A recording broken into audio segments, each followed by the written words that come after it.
안녕하세요. 남기자의 체얼리즘 연재하고 있는 남영도 기자입니다. 강연 제목만 보면 남영도 기자가 무슨 짝사랑에 관한 강연을 하러 나왔나? 이렇게 생각하실 수 있을 것 같습니다. 그렇다고 아직 끄시면 안 됩니다. 근데 짝사랑과 컨텐츠를 만드는 건 상당히 비슷하다는 생각을 합니다. 시간을 꽤 많이 들여서 노력을 기울였는데 상대방이 한순간에 외면해버리면 그냥 끝나는 거잖아요. 대체 왜 내 마음을 알아주지 않을까?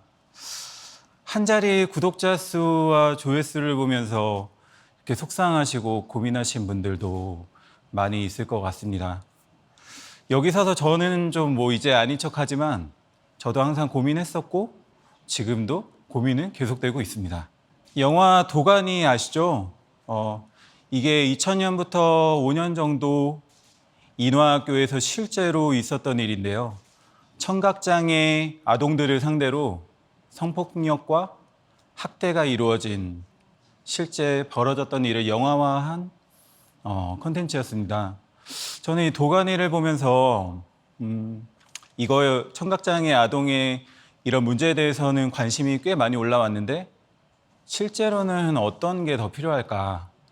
기자로서 그런 고민이 들더라고요. 그래서 도가니를 넘어라는 제목으로 기획 기사를 3편 제가 준비를 해서 썼었습니다. 여러분이 만약에 포털 사이트에 이런 제목의 기사가 있다고 하면 어떻게 읽고 싶으신가요? 댓글 연계, 공감수 빵개? 그래서 거의 무관심에 가깝게 망했다고 볼 수 있을 것 같고요. 기사 하나를 더 볼까요? 제 동료 기자가 실제로 썼던 기사인데요. 라면 국물에 밥 말아 먹으면 어떤 마음이 드세요? 나도 라면 국물에 밥 말아 먹는데 이게 어쩌다는 거지? 안 좋다는 건가? 약간 이런 속마음이 드시면서 막 궁금하시죠? 실제로 이 기사가 조회수가 100만이 넘게 나왔습니다. 그래서 제 예전 회사에서 상반기에 가장 많이 본 조회수 1위 기사로 꼽혔어요.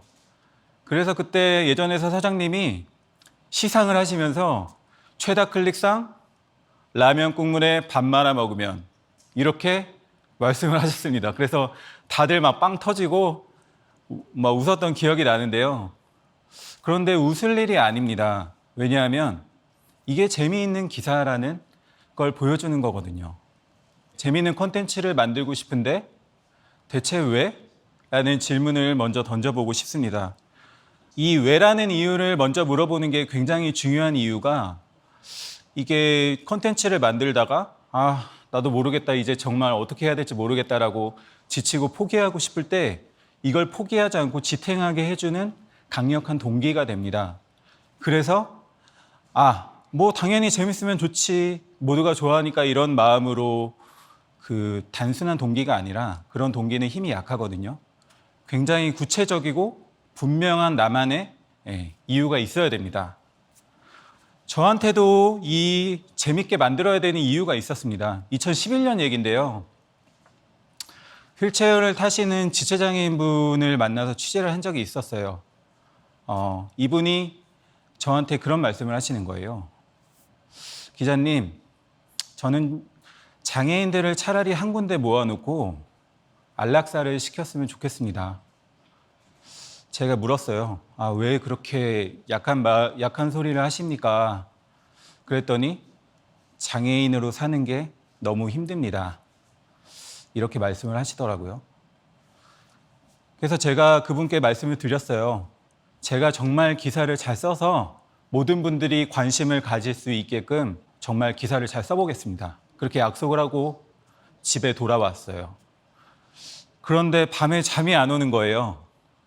장애 문제에 관련된 기사는 예전에도 몇 번 썼었지만 대부분 관심을 이끌어내기가 굉장히 힘들었었습니다. 어떻게 하면 재밌게 쓸 수 있을까? 정말 매일 그게 고민이었어요. 아예 시도해보지 않은 방법으로 한번 해봐야겠다. 제가 선택한 방법은 휠체어를 직접 타는 거였습니다. 기사 중에 이런 시도는 완전히 처음이었는데요. 근데 기사가 나가고 난 다음에 놀랍게도 여기에 수백 개의 댓글이 달리고 포털 사이트마다 중요한 기사로 걸렸습니다. 그러면서 이렇게 말씀을 하시더라고요. 독자님들이 장애인들이 주위에 왜 많이 안 보이는지 알게 됐습니다. 이렇게 힘들게 사시는지 몰랐습니다. 그렇게 공감을 많이 해주시더라고요. 제가 재미에 목숨을 걸었던 이유는 무관심을 관심으로 바꾸고 싶어서였습니다.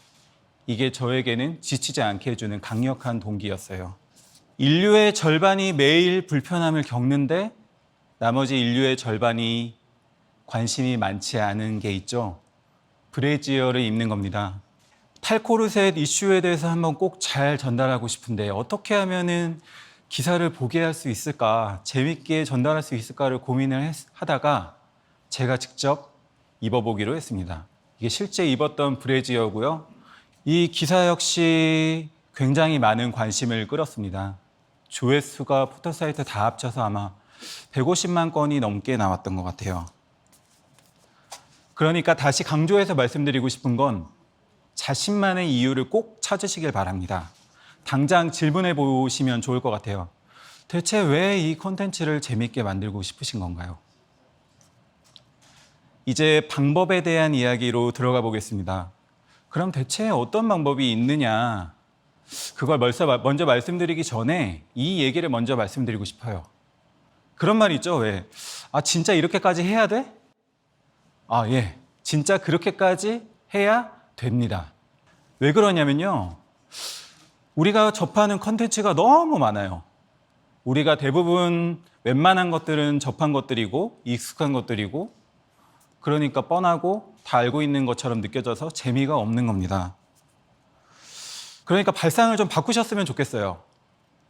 재밌으면 좋아 이게 아니고 재미없으면 죽는 겁니다.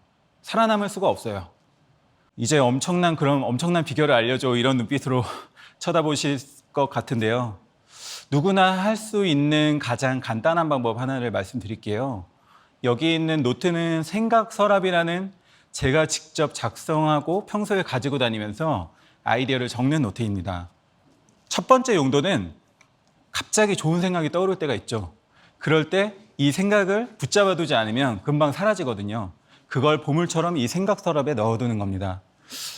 제 사례를 들어보면은 명절 때 그런 적이 있었어요. 어머니께서 항상 맛있는 빈대떡을 해주시는데 빈대떡을 먹다가 갑자기 슬픈 생각이 들었습니다. 어머니께서 갑자기 나중에 언젠가는 돌아가실 텐데 그럼 이 빈대떡을 먹지 못하게 될까? 그런 슬픈 생각이 드니까 갑자기 우울해지면서 어머니의 레시피를 한번 배워보고 싶다. 이런 아이디어가 떠올라서 이 생각 서랍에 적어두었습니다. 그래서 이거는 언젠가 제가 기사로 구체화할 생각이니까 기대해 주셔도 좋습니다. 두 번째 용도는 한 가지 주제에 대해서 생각을 모으는 거예요. 여러 가지 생각이 떠오르잖아요. 그거를 한번 쭉 다 적어보시는 겁니다. 여기서 중요한 건 먼저 떠오르시는 생각은 과감하게 다 버리셔야 돼요. 왜냐하면 대부분 많은 사람들이 그런 같은 생각을 하고 있을 확률이 높은 생각입니다. 100가지 생각을 적으셨는데 재미가 없으면 다 버리세요. 과감하게. 그리고 101번째 생각을 떠올렸는데 재미없으면 그것도 버리셔야 됩니다. 절대 너그러워지지 마세요. 실제 체얼리즘 기사에 썼던 사례를 말씀드리겠습니다. 현대인의 정신적인 스트레스와 피로에 대해서 한번 기사로 다뤄보고 싶었어요. 그래서 어떤 걸 쓰면 좋을까? 아까 말씀드린 것처럼 생각을 막 자유롭게 써봤습니다. 제일 먼저 생각나는 거 있죠? 직장인들 피로와 상사가 주는 스트레스, 갈등, 그리고 질병과의 상관관계 이런 것들이 먼저 생각나서 너무 뻔하다. 이걸로는 안 된다. 라고 생각하고 과감하게 다 버렸습니다. 그때 갑자기 고민을 계속하다 보니까 그 문구가 생각나더라고요. 격렬하게 아무것도 안 하고 싶다라는 말 있죠. 그걸 실제로 한번 실행해 보면 그런 하루를 보내면 어떨까 궁금하더라고요. 그래서 이렇게 한번 정말 아무것도 안 해봤습니다. 제 생애 처음으로요. 이 기사가 나간 다음에 아무것도 안 했는데 시사 분야 순위 1위를 기록한 기사는 이게 처음일 거다. 저도 단 하루도 안 하고 살아본 적이 없는데 한번 따라해보고 싶어요. 정말 힐링이었습니다. 이런 반응이 있어서 굉장히 저도 뿌듯했던 기억이 납니다. 그러니까 계속 생각을 하셔야 됩니다. 왕도가 있으면 알려드리고 싶은데 안타깝지만 왕도가 없어요. 밥 먹을 때도 생각하고, 걸어갈 때도 생각하고, 화장실에 가실 때, 그리고 자고 일어나서 계속 생각을 반복하셔야 됩니다. 그리고 냉정하게 계속 물어보셨으면 좋겠어요. 그거 진짜 재밌나요? 뭐 다음날 또 다시 물어보시는 거예요. 그거 정말 괜찮나요? 재밌나요? 그렇게 해서 판단을 해보셨으면 좋겠습니다. 여기 사진에 있는 래퍼 아시죠? 마미손이라고 제가 이분께 직접 랩을 배운 사람입니다. 이 미세먼지를 주제로 랩을 써봤는데 무반주지만 한번 이 자리에서 해보겠습니다. 먹고 살려니 나왔다가 매일 섬짓, 비싼 마스크 쓸 때마다 매일 맴짓, 자동차 대신 지옥철 타봐도 내 폐는 더 흑빛으로 요 미세먼지 노 바람먼지. 죄송합니다. 언론 매체가 8,000개 이상이라고 합니다. 그래서 하루에 쏟아내는 기사가 수십만 개가 넘는데 아직까지도 미세먼지를 주제로 랩을 한 기사는 제 기사밖에 없는 것 같습니다. 경고 하나 드리고 싶습니다. 이 아이디어 대박이야 이러면서 혼자 낄낄거리고 웃으시면 안 됩니다. 여러분의 그 생각이 차근차근 망하기 전에 반드시 누군가한테 꼭 보여주세요. 만드는 사람과 보는 사람은 눈높이가 하늘과 땅 차이입니다. 그 생각이 정말 별로인데도 내가 너그러워질 수밖에 없는 이유는 거기에 들인 시간과 노력 때문이에요. 내가 이렇게 고생해서 만든 아이디어인데 버리기 너무 아깝다. 그런 생각 말입니다. 그러니까 아이디어를 누구한테 보여주시면 좋냐면요. 이거에 대해서 가장 관심이 없을 것 같은 분한테 보여주세요. 예를 들면 군대에 관한 콘텐츠 아이디어가 있다고 하면 그게 좋은 게 떠올랐다면 10대 여학생에게 한번 보여주는 겁니다. 그러면서 이렇게 물어보세요. 이거 과연 재밌을까요? 그리고 이것도 물어보셔야 됩니다. 왜 그렇게 생각하세요? 그리고 그에 대한 피드백을 들으시면 반드시 그걸 반영해서 다시 아이디어를 짜시기 바랍니다. 여러 가지 말씀을 드렸는데 결국 가장 중요한 건 콘텐츠를 제작하는 과정에서 가지는 마음, 그 진심인 것 같습니다. 왜냐하면요, 보는 사람들이 누구보다 그걸 잘 알기 때문입니다. 기사를 예로 들어볼까요?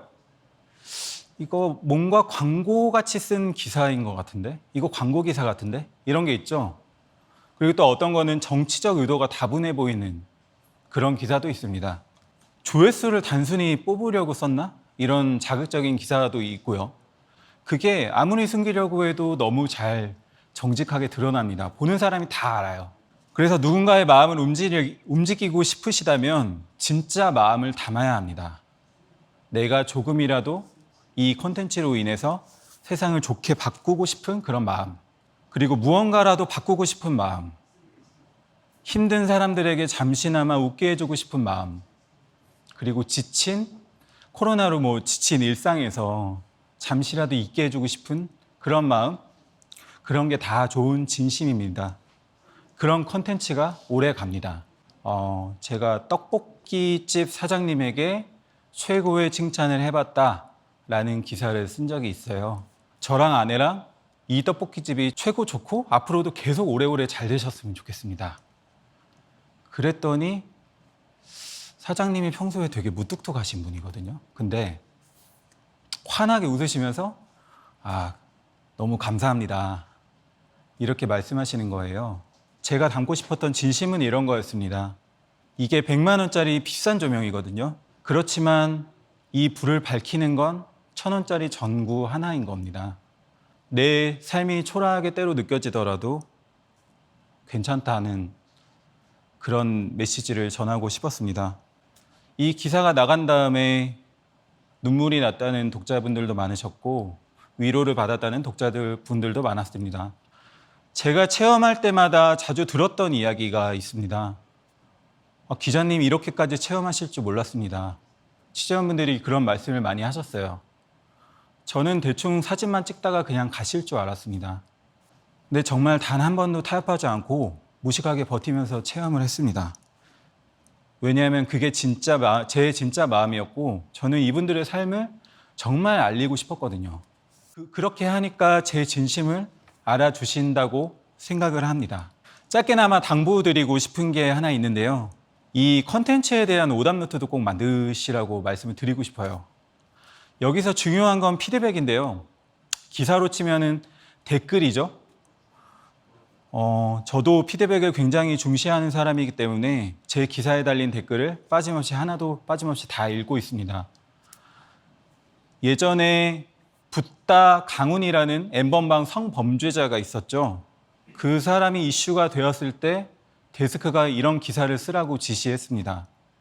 이 강훈에 대해서 과거가 어땠는지 파악하는 기사를 작성하라고 하더라고요. 그래서 기사를 썼습니다. 그랬더니 편집자가 어떻게 제목을 달았냐면 개발자 꿈꾸던 모범생이라는 제목을 달았어요. 역시나 가해자에게 왜 서사를 부여하느냐, 그게 모범생인 게 왜 중요하냐라고 하시더라고요. 너무 마음이 되게 쓰리더라고요. 제가 어쨌든 제 이름을 달고 나가기 기사이기 때문에. 그래서 저는 기사를 수정한 다음에 처음으로 이제 기사 본문에 이런 사과문을 남겼습니다. 가해자에게 서사를 부여하지 말라는 독자님들의 의견 너무나 깊이 공감하고 앞으로 더 신중하게 주의를 기울이도록 하겠습니다.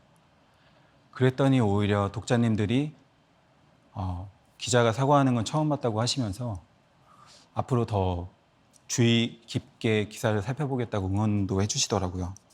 소비자들이 어떤 걸 좋아하고 싫어하는지 민감하게 파악하고 챙겨 드세요. 그게 재미에 대한 감을 키우는데 가장 좋은 무기가 됩니다. 그래서 전하시고 싶은 의미가 있을 때 그걸 자유자재로 재료를 사용할 수 있게 돼요. 그게 쌓이면 굉장히 큰 힘이 됩니다. 재미라는 건 다시 말해서 받아들이는 사람의 즐거움입니다. 수많은 선택지를 마다하고 나를 선택한, 내 콘텐츠를 선택한 이의 시간을 배신하지 않고 그걸 잊지 못할 기억으로 만들어주는 겁니다. 제가 현장에 다녔을 때의 사진들인데요. 저는 자극적인 기사에 밀리는 게 너무 싫었습니다. 그래서 더 현장에 많이 가려고 했고, 더 오래 머무르려고 했고, 더 취재원의 이야기를 오래 듣고 싶었고, 그리고 어떻게든 독자들과 가까이 소통하고 싶어서 제 기사에 직접 댓글도 달고 있어요. 세상에 애정과 걱정이 많고 또 무언가를 바꾸고 싶고 누군가에 대해서 깊이 생각하시는 분들이 저는 정말 더 잘 되셨으면 좋겠습니다. 자극적인 거에 떠밀려서 회의감이 혹시 드시나요? 그래서 나도 그냥 쉬운 길로 가야지. 그런 생각이 드실 수도 있을 것 같습니다. 뜻은 좋지만 외로운 분들에게 꼭 말씀드리고 싶습니다. 부단히 고민하고 전략적으로 꼭 살아남아서 이 재미있는 콘텐츠에 대한 고민을 멈추지 마시고 최대한 많은 이들에게 사랑받아서 이롭게 하셨으면 좋겠습니다. 왜냐하면요, 여러분이 세상에 남길 작품은 여러분만 할 수 있는 것이기 때문입니다. 여러분이 그 고민을 멈춰버리면 그 콘텐츠가 세상에 나오지 않게 되는 거예요. 그리고 복잡하고 힘든 이런 세상에는 여러분처럼 좋은 뜻을 가진 그런 분들이 더 많이 필요합니다. 이상으로 발표 마치겠습니다. 감사합니다.